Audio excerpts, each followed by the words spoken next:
आंखों से बहती जिसमें रसधार नहीं, वह हृदय नहीं पत्थर है जिसे भारत माँ से प्यार नहीं।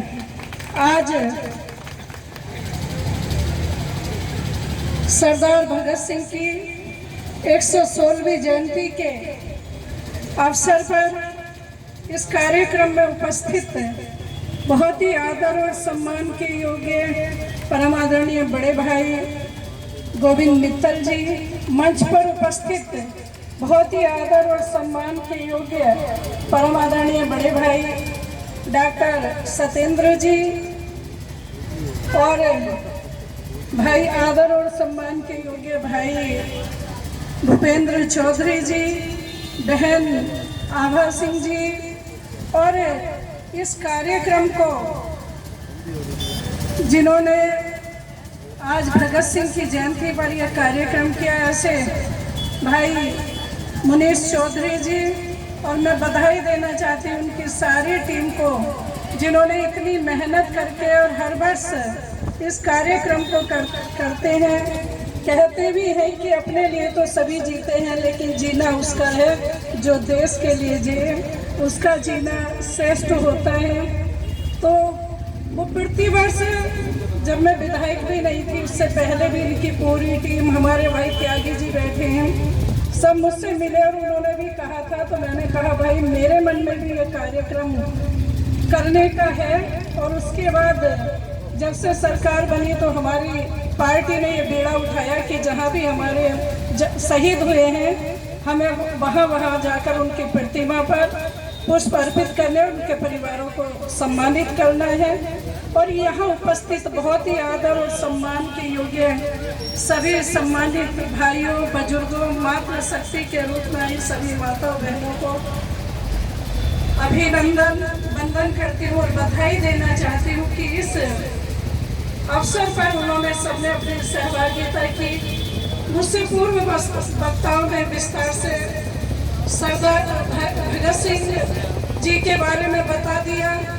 मैं तो आप सबसे यही आग्रह करूंगी कि अपने बच्चों में भी, क्योंकि मैं देखती हूँ अब ये युवा बच्चे हमारे सभी चले गए कि बच्चे फेसबुक, व्हाट्सएप पर अनावश्यक चीज़ों में लगे रहते हैं, लेकिन जिन्होंने हमारे देश के लिए अपना सब कुछ कुर्बान कर दिया, हमें अपने बच्चों को उनके इतिहास के बारे में भी बताना चाहिए कि जिन्होंने इस देश को बचाने के लिए अनेक भाइयों ने अपने जीवन को बलिदान कर दिया।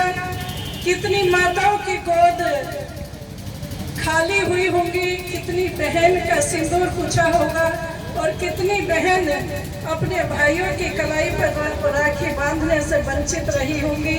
कैसे उनके परिवार ने ऐसी मुसीबत में अपने परिवार ने कैसे इस परिस्थिति को सहन किया होगा। छोटे छोटे बच्चे जिनके सिर से उनके पिता का साया छूटा, वास्तव में ऐसे परिवार को हमें कभी नहीं भूलना चाहिए। और भगत सिंह जैसे युवा जिनकी उम्र खेलने कूदने की थी, ऐसी अवस्था में उन्होंने अपने देश के लिए प्राण न्यौछावर किए और हंसते हंसते फांसी को उन्होंने अपने गले से लगाया।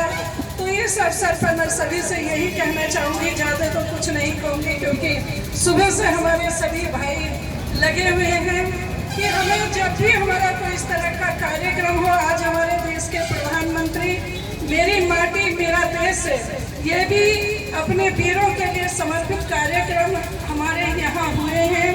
तो हम सबको अपने शहीदों को नमन करने के लिए हम सब दिन अपने लिए निकालते हैं, लेकिन हमें ज़्यादा से ज़्यादा संख्या में आना चाहिए, उनको नमन करना चाहिए। हमारी सच्ची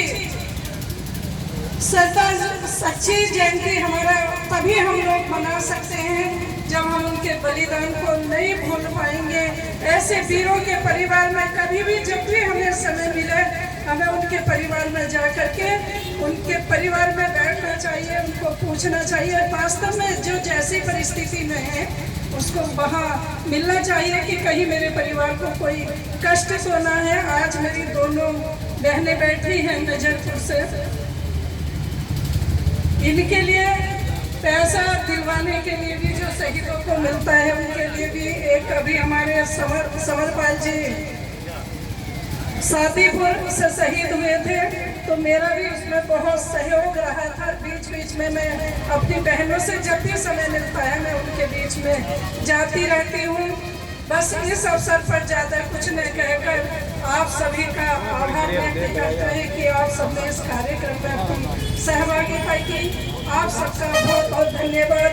जय हिंद, जय भारत, जय श्री राम।